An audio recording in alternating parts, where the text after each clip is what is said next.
Hi, I'm Faith McCann, and I've been a witch for over 40 years.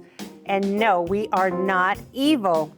Learn more about the magical world and how the magical world affects your world right here on The Magical Alternative. And you don't have to be a witch to watch.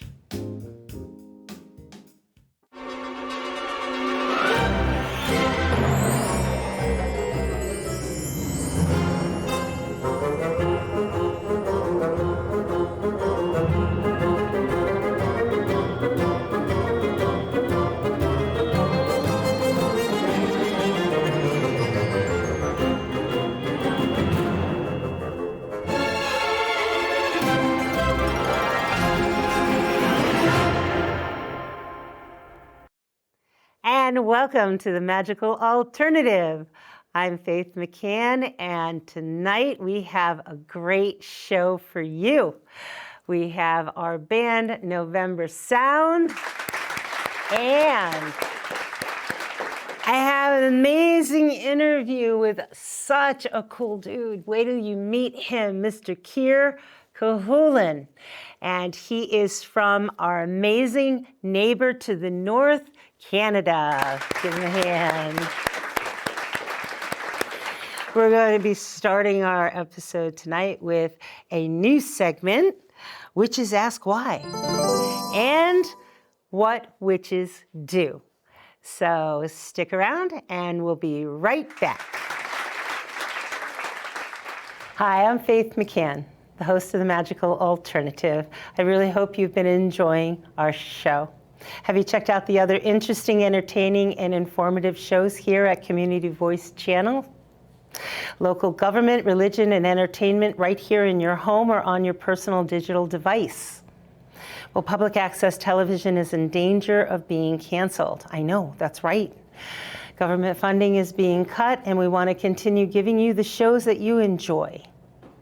You can show your support by scanning this QR code with your smartphone and make any size donation.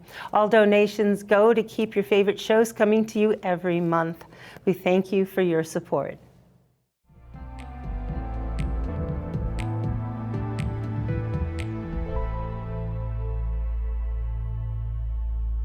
This is a new segment, Witches Ask Why. Have you ever had a question that you just wondered why? For instance, potato chip bags. Potato chip bags. We just recently got astronauts back to Earth from the space station, which is amazing. We're so happy they're back. Welcome back, astronauts. But still, potato chip bags to this day have no closure. Why? Have you ever wondered, is it a conspiracy? There is no closure on these. We have Ziploc bags. People have suggested the clip chip thingies. That just makes a mess in your junk drawer. We don't need junk drawers. I do not like junk drawers. No junk drawers in my house. But why do we not have closures on the potato chip bags? Have you ever asked why? I ask why. Another thing I ask why about is, remember when years ago we would take and change batteries, say in your remote control, and it would need changing, I don't know, every so many years? Now, it seems like, well, every time I go to see my best friend and we watch movies at her house, it seems like every other time, and I see her like every couple of weeks, we're changing the batteries. What is that all about?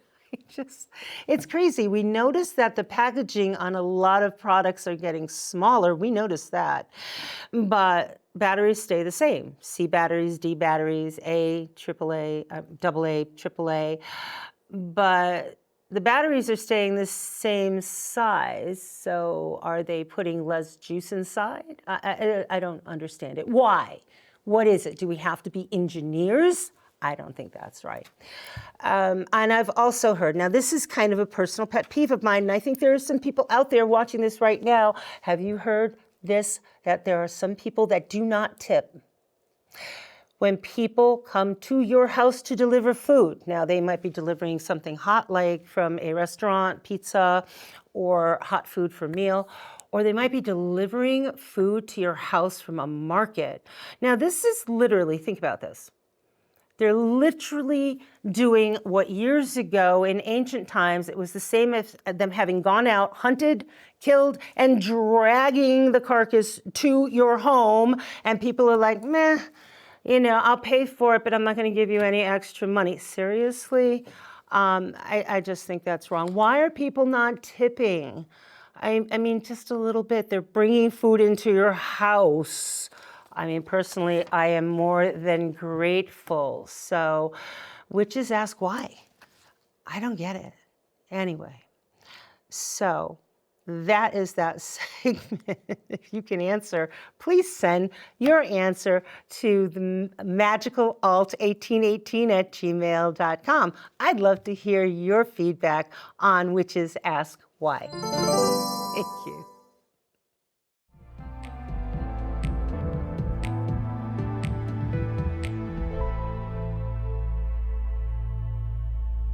And the next segment we have is a segment that I'm calling What Witches Do. And I can't take credit for the title. This comes from a fairly older book that was written by Stuart Farah. You have met a lovely friend of mine, Ms. Janet Farah, and her lovely husband, Mr. Gavin Bone. Well, Janet's first husband, who passed away sadly a while ago, Mr. Stuart Farah, wrote this book. It first came out in 1971, What Witches Do. One of my very first books that I came across, and this is one of the first copies I ever had. And if you can find a copy, I recommend that you get a hold of one because I don't believe it's in print anymore. So maybe you can find a used copy. But people have asked me, and we'll talk a little bit more. The idea came to me from my interview with Mr. Culcuhain. But people ask all the time, what do we do? And I wanted to answer some questions that come across my desk on a regular basis. For instance, do we believe in a devil or a Satan? No, we don't. We just simply don't. Now that seems to elicit different reactions in people. Some people are quite disappointed when we say that. Some people are interested, but we simply don't. We do not have a entity, a deity, a creature, or a concept called a Satan or a devil in our construct of our religion. Our religion is called Wicca. It is the religion of the witches. But what do we do? Well, we've talked about it over the last, this is our 16th episode. So I want to give a hand to the crew and everybody here at the Magical Alternative. And our Wheel of the Year has 8 major holidays. It starts with Samhain, which is November 1st, and that has a lot of emphasis on the goddess or the crone. Then we go into Yule, which is the winter solstice, and that celebrates the god. Now, as you can see here, Samhain is celebrated November 1st. Yule is celebrated between December 20th, 21st. Then we go into Imbolc, which is on February 1st. That has the emphasis on the goddess. Then we go to Ostara. We just celebrated that not too long ago. That's the spring or vernal equinox, and that's celebrated around March 20th to 21st, and that emphasis is on the goddess. Then we come to Beltane, May 1st. That is a dual emphasis on both goddess and god. Then we come to Litha, the summer solstice, June 20th to the 21st, and the emphasis is on the goddess there, the name Litha. Then Lunasad, which is August 1st, emphasis on the god because Lunasad translates in the Gaelic to the games or the assembly of Lu, who was an ancient Celtic god. And then Mabon, the fall or the autumnal equinox, September 20th to the 21st, and the emphasis is on the god. We start with the planting in the spring, the growing and the nurturing of the crops in the summer, and then the harvest in the fall, and then the rest period in the winter. And all of that has now become more metaphoric for us living in a modern day where not everybody is farming and planting and living off the land. So modern witches tend to look inward more introspectively as to the seeds we can plant in our own life and what we can grow and eventually harvest to make our lives and our world better for ourselves and everyone else in our world. We also celebrate the moon every month. And the moon we celebrate with the full and the new moons. Our ceremonies consist of circles. We have gatherings of other people. We could have a few people or a lot of people where we assemble in a circle. We have a surface we call an altar where we set up. And we have a few different items on our altar. We have an altar pentacle. In the center, a lot of people get very, very nervous when they see the pentacle. They think it's like evil or something like that. What you are reacting to is simply Hollywood, legend, lore, literature, and all kinds of creepy, scary stories that are designed to make you feel that way. There is nothing evil or bad or anything to do with satanic worship with this symbol. It stands for, it has the five senses of man, surrounded by the universe, God surrounded by the goddess. There's so many different explanations for it, but I like to tell people we have a horizon line here. We have earth, air, fire, water below the horizon, and the top apex of the pentagram is spirit. We always try to put spirit above the physical world. Now, that's hard to do all the time. You need food, you need clothing, you need a roof over your head, you need to take care of your physical body and stay safe. But when we can, we try to focus on the spiritual when we can. That's really important. It's not just one day a week or the 8 holidays of the year. It's all the time, every day. And so the pentacle is placed in the center as our focus of protection. And then we have also a cauldron that will have charcoal in it that represents the element of fire. Then we'll use incense that we put on top of the burning charcoal. We're not doing anything burning in the studio tonight, so you'll have to take my word for it. We will put incense on top of the burning charcoal, and that combines the element of air with the element of fire. We'll walk around the circle, and we cast one level of the circle that way. Then we'll take a container with water, and then we'll add a little bit of salt. The water is representative of the element water. Then we use salt, that's representative of the element earth, and we mix it together. We say a few magical words or what some might call a prayer, and then we sprinkle that around the circle. That adds another level to building the energy circle.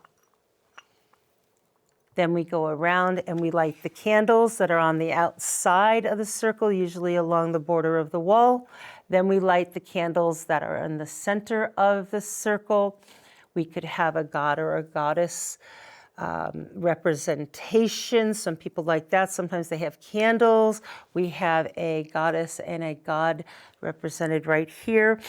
It's interesting. I don't know if the camera can focus on the goddess and the god, but many people have made the misunderstanding of seeing a horned god as to think, oh, that's a devil, he's wearing horns, it's evil.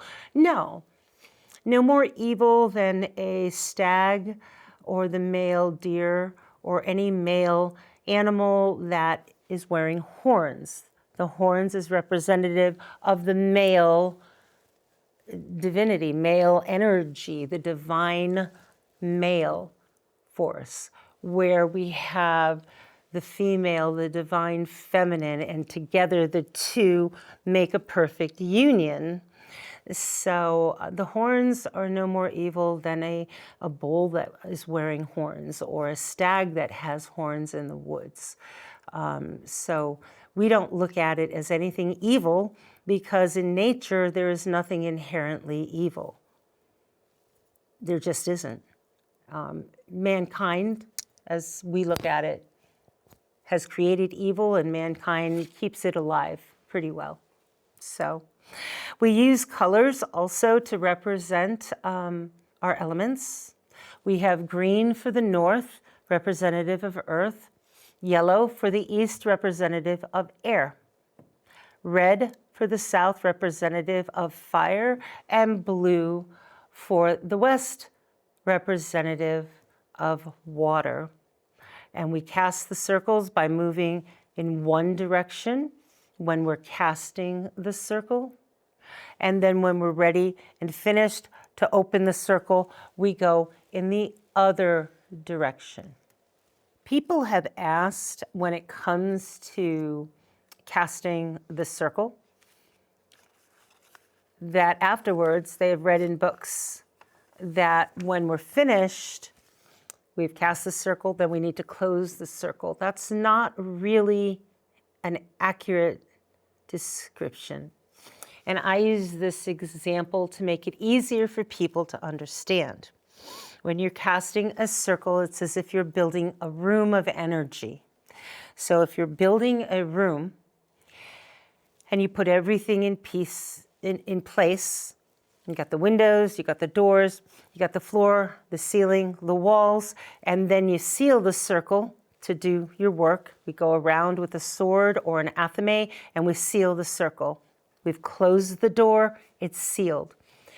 To get out of a sealed or a closed room, how do you do that? Well, you don't close a door to an already sealed room. You need to open the door. So after we have cast the circle and we've done our work inside and we want to leave, you need to open the door to exit.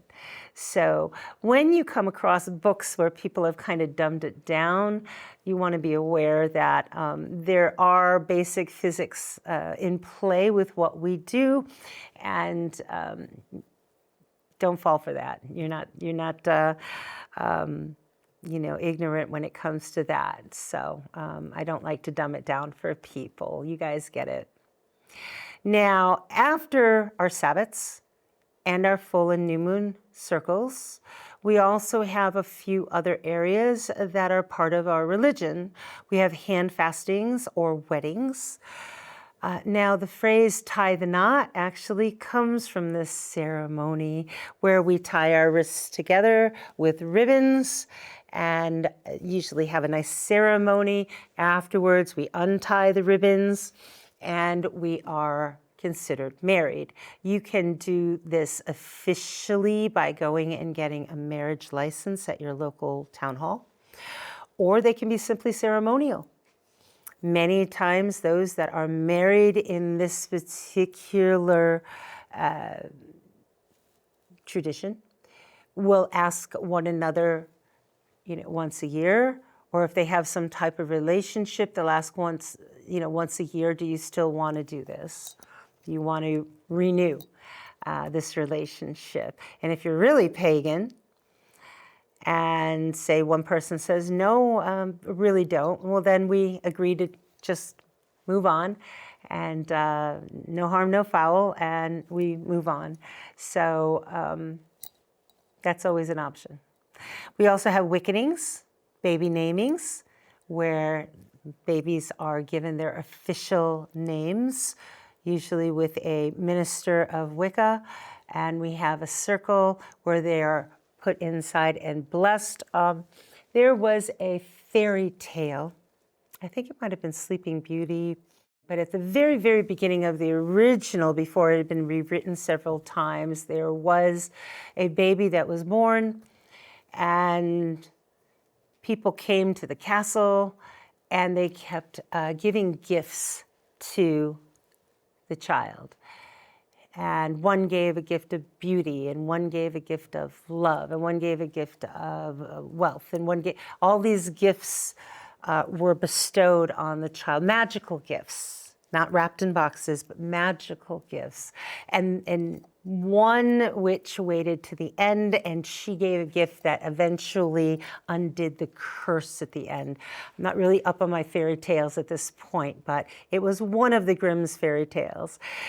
That is exactly what we do in Wickenings. We all come together for the child, and everyone bestows a magical strength, power, gift for the baby, whether it's intelligence, whether it's foresight, whether it's the ability to divine the future and see that if something dangerous is coming their way, they'll know about it before it gets there. Perhaps it's beauty, perhaps it's strength, perhaps it's something that will take them through their life. So Wickenings, baby namings can be really, really fun ceremonies. And then the child grows up with all of those wonderful qualities. And then we have, of course, requiem rites, which are funeral services for those that have passed on. And those are more somber ceremonies, but just like every part of society, they're very, very important, and we take them very seriously. So oftentimes we'll use natural materials and substances to work together within a circle. So from stones, crystals, herbs, essential oils, candles, we use words, motions, music, timing, sounds, all to manifest that which we are desiring to come together. We often do spells for love, abundance, money, protection, happiness, and health. We try to help people communicate. We work on legal issues, relationship matters, work issues, life issues. So those are just some of the things that witches do. If you are interested in finding out more about what witches do, please definitely get Stuart's book. If you can find a copy, then you want to get it and keep it because it is really a gem to have. And I didn't mention earlier, but the Sabbats that were put down for the Wheel of the Year first appeared in the form that we celebrate them in today in A Witch's Bible that was written by Janet and Stuart Farah, came out, I believe, in 1981, where they actually took all the Sabbats that were celebrated throughout Europe and put them together in one comprehensive book, A Witch's Bible. And this is absolutely vital to have on any witch's bookshelf. Anyone that's interested in what we do, it's definitely important to have it still in print. And they go over the Sabbats, casting and banishing the magic circle, the complete book of shadows, the great rite, initiation rites, spells, the witch's tools, running a coven, clairvoyance, astral projection, everything is in here. It's such a great resource. I have more than one, and I highly recommend it. So I hope this helped you understand a little bit about what we do. And again, any questions, write to magicalalt1818@gmail.com. Thank you so much.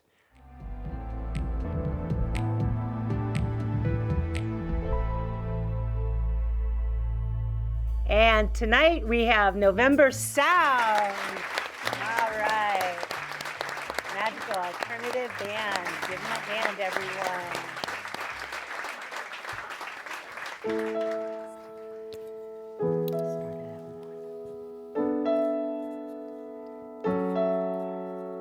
It only happens when you're here. I forget about myself. It only happens when you're here. I think of nothing else. For you, I take the blame. He says, for you, I'll take the blame. We crash and then we fall.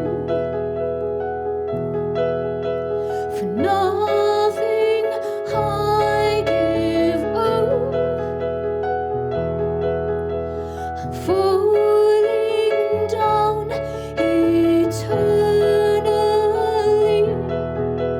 There's only you, there is no me. It only happens when you're here. It only happens when you're here. It only happens when you're here. But what I can't explain. It only happens when you're here. I'll never be the same. He says I'll never be the same. I'll never be the same. We crash and then we fall. For nothing I give up. I'm falling down eternally. There's only you, there is no me. It only happens when you're here. Standing up, falling down. I come apart when you're around. Crash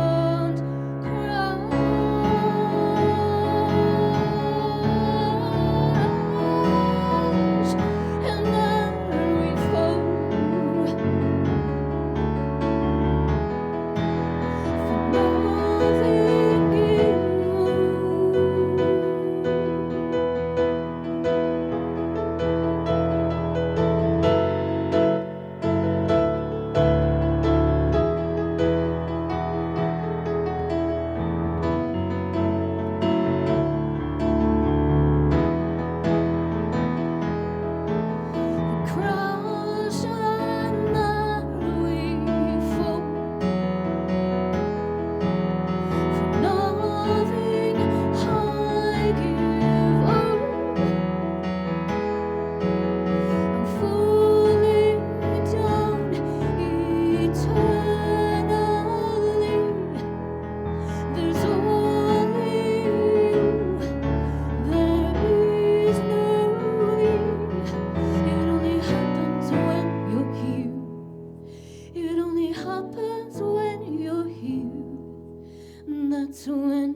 3 little birds sat on my window, and they told me I don't need to worry. Summer came alive, singing so sweet. Little girls double dutch on the concrete. Maybe sometimes we feel afraid, but it's alright. The more things seem to change, the more they stay the same. Oh, don't you hesitate, girl, put your records on. Tell me your favorite song. You go ahead, let your hair down. Sapphire and faded jeans, I hope you get your dreams. Just go ahead, let your hair down. You're gonna find yourself somewhere, somehow.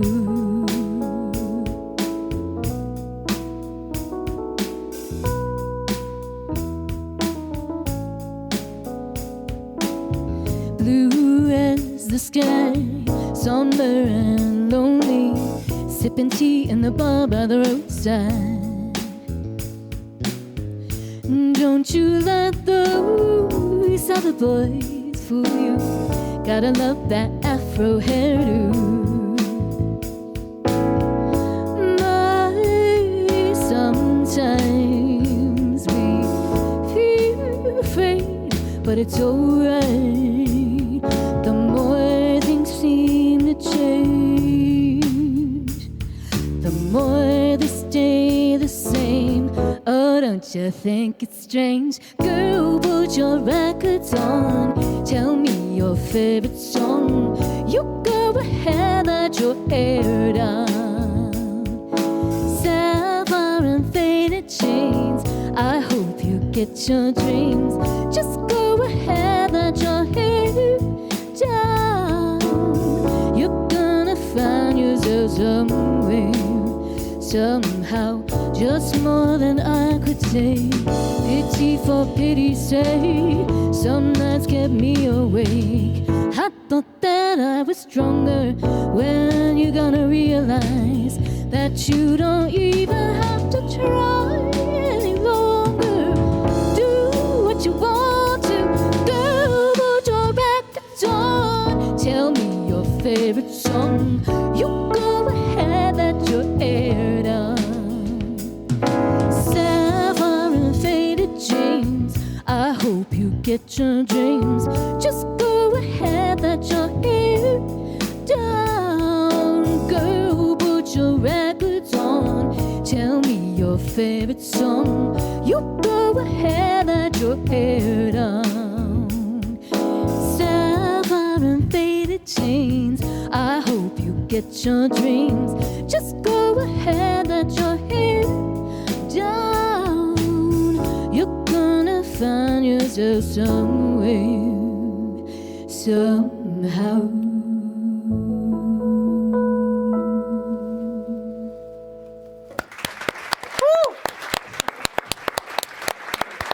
That's awesome. And that was November Sound. Great job, guys.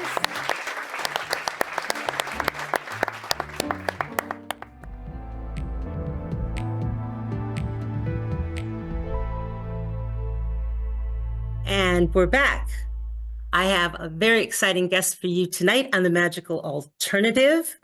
He is a retired police officer from the Vancouver Police Department in British Columbia, member of the Royal Astronomical Society of Canada, an author, a witch, a martial artist. What is it this man can't do or doesn't do? We'll ask him in a minute. I'd like to introduce you to Mr. Kerr Culcuhain. Give him a hand, everybody. Thank you. Thank you for having me. Hi, Kerr. So, and I've read in your bio, of course, in your books that you were or you are a member of the police force. I am retired. I was a member of the Vancouver Police Department. I went on to be a dispatcher at Ecom for Southwest BC for the Vancouver Police. So, and then finally in 2013, I said 36 years of that is enough. And so I retired. I then went on to the Royal Astronomical Society of Canada. I'm now the past national president. I was on the national board for 7 years. I became the national president. I'm now the president of their Sunshine Coast Center, which is, I live on the Sunshine Coast of BC. Oh, that sounds lovely. It was a royal. And I operate an observatory up here. Oh, really? Oh, that's Yeah. great. I'll give you one more. Actually, there is a project called the World Asterisms Project, which is the first time anybody has taken all of the sky cultures of the world and put them all together one place to help First Nations recover their skies and to help people celebrate all the different cultural views of the sky. And it's getting into its fourth year, and I'm the founder, and we've got over 16,000 star stories up there from 587 cultures. So, and we're still going. That's part of the RASC. But an asterism is a group of stars with a name. It's the original Greek name for constellation. Constellations are official asterisms. Wow. Okay, that's really exciting. And it's free, accessible to everybody in the world online. So I've read a number of your books. Am I correct in that you have 13 published so far, or 27 books so whoa, far in 4 27? languages. 27. I Yeah. need to get caught up. Oh my goodness, 27 in 4 languages. Um, wow. Now, I'm familiar with some of my favorite law enforcement for Wicca. Let me see, The Wiccan Warrior. That was one of the first ones I read. And oh, Full Contact Magic. Mhm. That was really, really good. What was your first one? It was the Law Enforcement Guide to Wicca. It was basically I kept getting stopped in the hallways of the police department by people who said, "So I heard you're a Satanist." Like, no. And then I have to explain everything. So what I did is I wrote the initial draft, and when people stopped me in the hall, said, "Have you got a minute?" "No, here, read this." What a good idea. And it went into 4 editions, and then got expanded into something called Pagan Religions, and it's still a resource for police and corrections out there. Really? Oh my goodness, that's wonderful. And do you know if that has gone to other countries? Like, is that something that is referenced in this country, the United States? It is in North America, in Canada and the US, certainly. It hasn't been published in any other languages. I don't know whether it's used in other countries, but definitely in North America. That's great. We can use more like that. So, my goodness. So, you were a police officer, you said, for how many years? I was 28 years with Vancouver Police, and then in November 2005, I walked out of the police station and into econ for Southwest BC and dispatched for them for another 8 years. So I've been both sides of the radio there. And then after 36 years, decided that's enough. I'm going to retire. And I think that my wife thought that what I was going to do was buy a new telescope and put it in the backyard. And I did, but I ended up getting into the Royal Astronomical Society on a national level and founding their Inclusivity and Diversity Committee, and eventually being national president. So Yeah, that's so exciting. I'm excited to hear more about the World Asterism Project. Could you talk about that? basically, people all over the world look at the sky and see patterns, but not necessarily the patterns you were taught in a North American high school.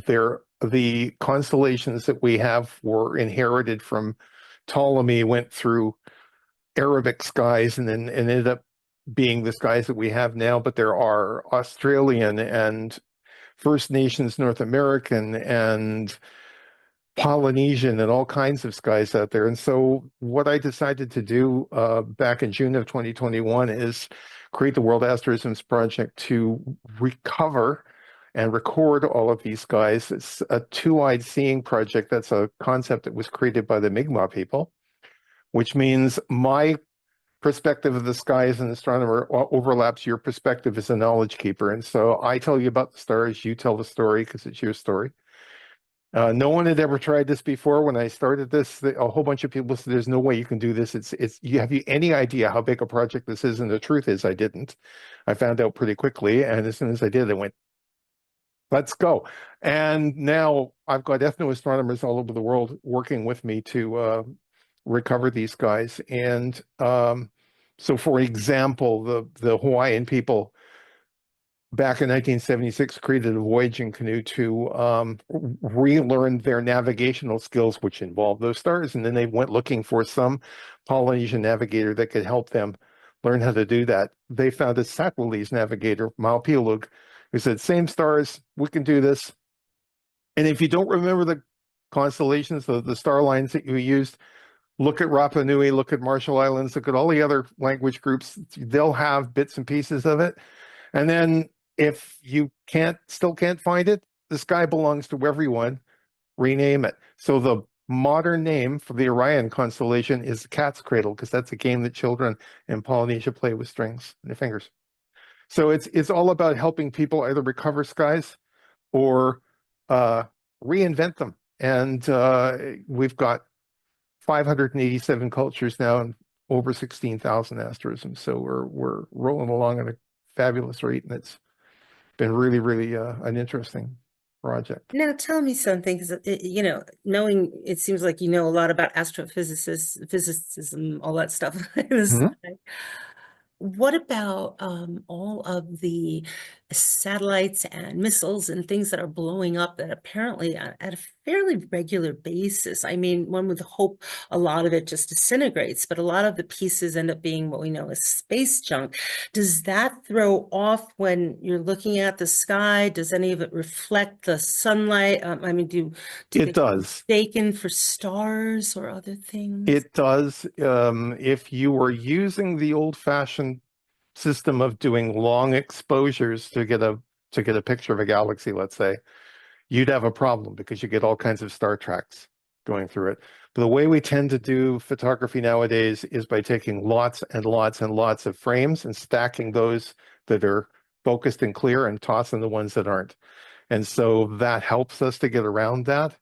But I mean, it's a nuisance having to do that because, you really, I mean, you also have things like meteors coming in. There's 40 to 100 tons of junk comes in, just rocks every day to the atmosphere. So, I mean, there's lots of stuff out there, but um, we are concerned about the amount of junk up there. And if things collide, then more particles get released and they're traveling at tremendous speeds and they collide with other satellites. And next thing you know, it's just a train wreck. So we don't want that. Well, it's great that so many people are looking at this. I've been looking at the skies. I remember I couldn't have been more than 5 years old when my father pointed out the Big Dipper, the Little Dipper.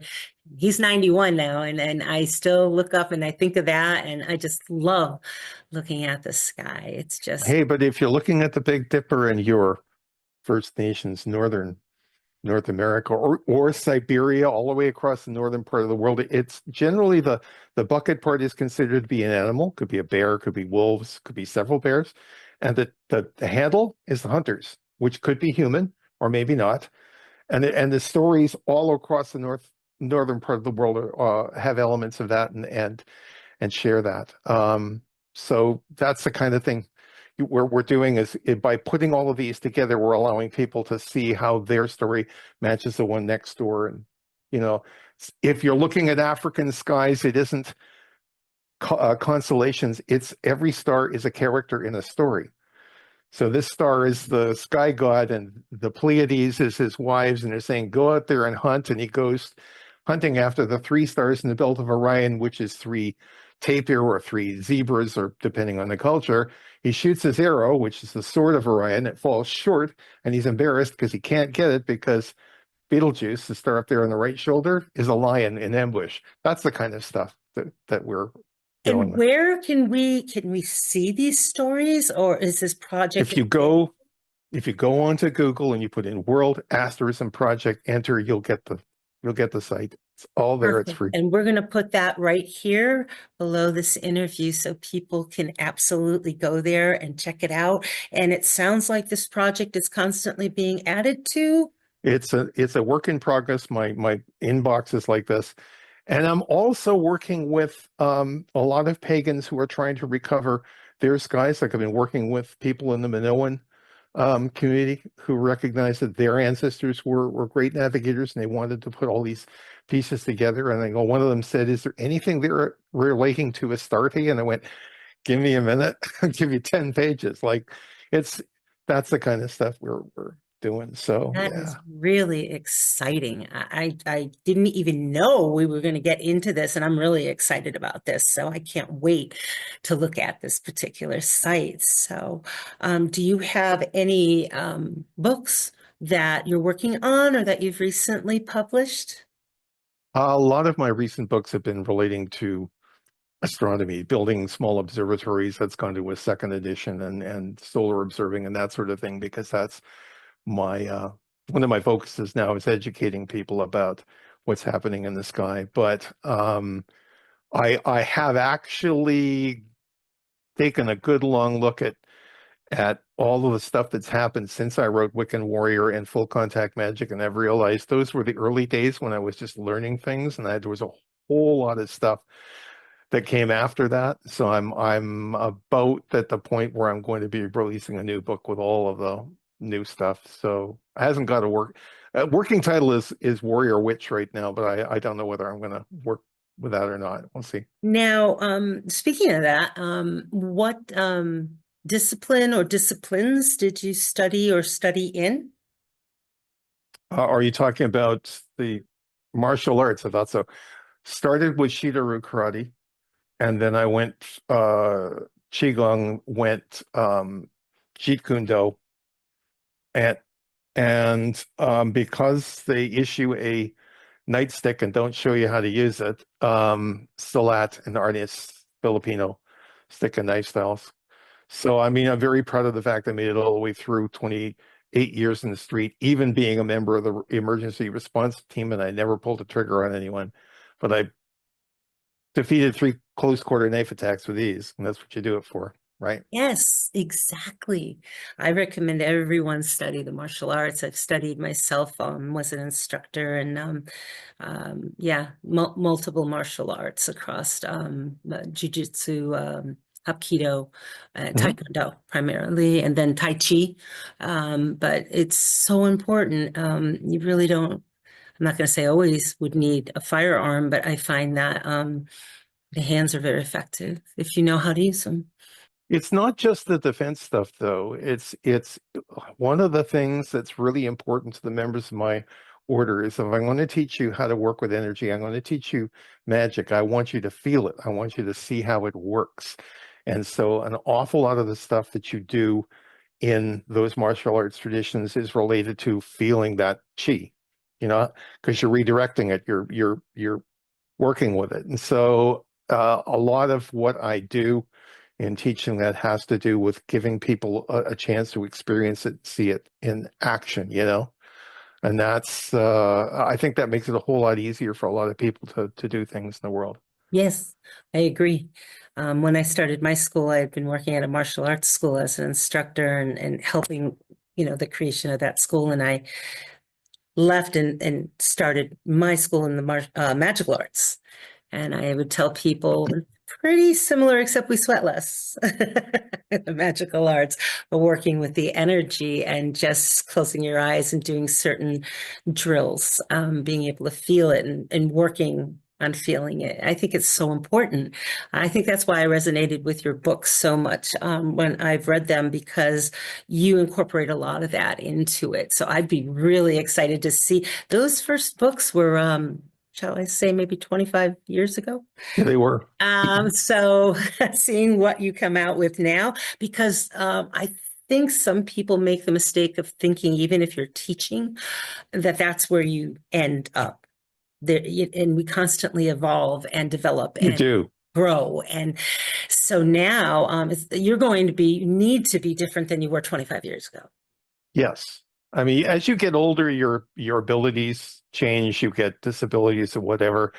And that doesn't mean that you're less effective. It means you have to change how you do things. I mean, I have a disability now, a genetic disorder. And so part of it is learning how to deal with that. And I'm still standing. It's working. You can either use it as a crutch or you can, stand up and make things happen. It's entirely up to you. It's not about being a victim, it's being a survivor, right? So energy follows intent, basically. If you understand those 3 words, you can do anything with magic, and everything that is generally included in these cookbooks on magic, your magic wand, your sword, your candles, even the words you use are focusing tools, basically. And it all fits into that energy follows intent. It's really, really simple in the bottom line. It doesn't have to be complicated. You don't need a whole lot of fancy stuff. It's once you figure out how this works, it's really, really common for people to come to me when I teach and say, I've got this student and he's having problems with negative energy, and he's put up wards and shields, and you tell him, dump that. Get rid of the shields, get rid of the wards. Energy follows intent. The intent is this doesn't touch me. You become slippery, you swim. I'm going to teach you how to swim through these currents, but you have to learn how to sense these currents. So we need to teach you how to do that. That's kind of the direction that I've gone in since the early days. It's empowering people to discover how it feels to them and then work with that. So, how would you work with a student? Let's just do a hypothetical, just considering the nature of the world today, especially in North America, that has started to embrace some of the darker negative aspects, the othering that we see, me first, them later. Even in the magical world, I've seen some of this, not Hmm. thankfully a lot, but everything that's happening to me is their fault. Where I try to tell my students, we create our reality. What we We put certainly out do. comes back. So you have a student you've been working with, and then all of a sudden you see that, it's getting worse for them, and they keep putting out that energy. What would you advise them, or what would you do? Get used to different. This is the thing. This is one of the lessons in the World Astrodynamics Project. We can all look at the same thing, but because we come from different cultural, educational, and social backgrounds, we see something different. And so the fastest way to solve a problem is to get as many different perspectives in the room as you possibly can, because one of those is going to be the key. So if you try to make everybody the same within your group, we're all going to be like carbon copies of one another, you're going to have problems and you're going to run into things you can't deal with. You have to recognize we're all different. We all have different skills, and our strength comes from putting that all together and combining that. So in different situations, different people can take the lead because this is their specialty. That's the way we do things in the order. Nobody is expected to be exactly the same. We're celebrating the fact that we are discovering who we are and we're different, and that's a good thing.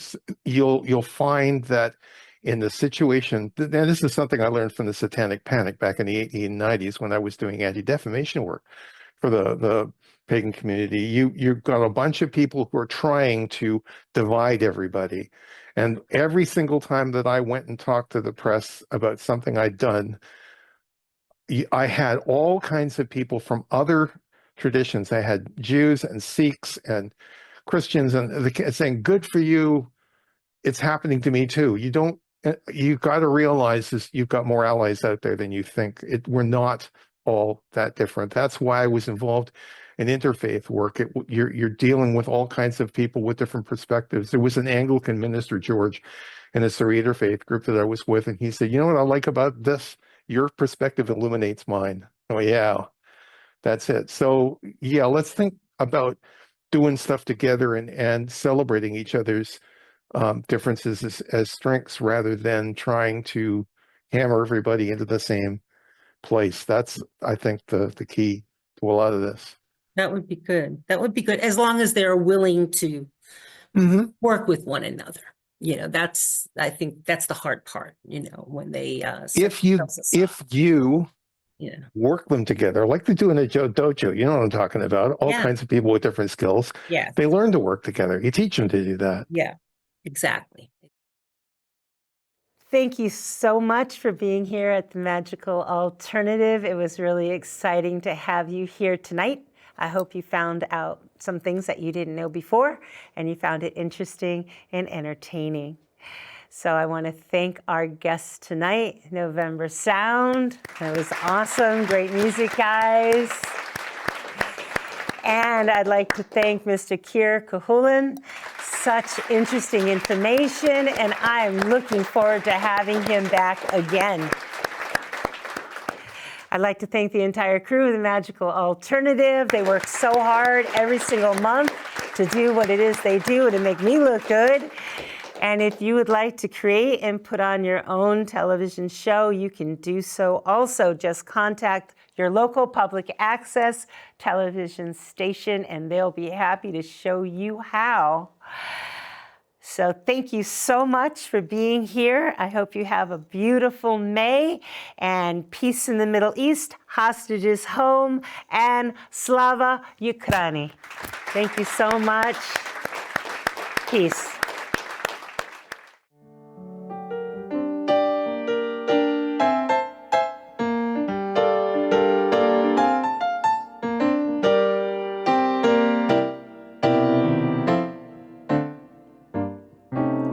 All of me, why not take all of me? see I'm no good without you. Take my lips, I want to lose them. Take my arms, I'll never use them. Your goodbye left me with eyes that cry. How can I go on, dear, without you? You took the part that once was my heart. So why not take all of? Why not take all? So why not take all of me?